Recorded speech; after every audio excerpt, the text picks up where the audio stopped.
নমস্কার আমার জ্ঞান পিপাসু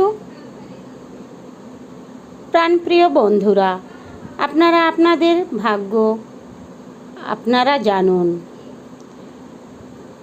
মধ্যমার নিচে যদি এই ধরনের একটি রেখা থাকে তাহলে আপনাদের বৃদ্ধকালে কোনো অর্থকষ্ট হবে না, ভালোভাবে বৃদ্ধকাল কেটে যাবে। আর যদি এই বুধের নিচে এখানে কোরস বা তিল থাকে তাহলে দেখবেন এটা অশুভ ইঙ্গিত বহন করে। যদি রবির স্থানে বিন্দু বা তিল থাকে তাহলে এটি অশুভ বহন করে।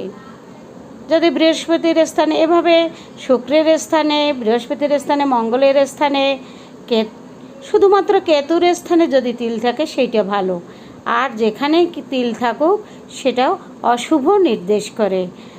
আজকে আমরা এটুকু জানলাম। আপনাদের ভালো লাগলে চ্যানেলটি সাবস্ক্রাইব করবেন এবং শেয়ার করে দিবেন।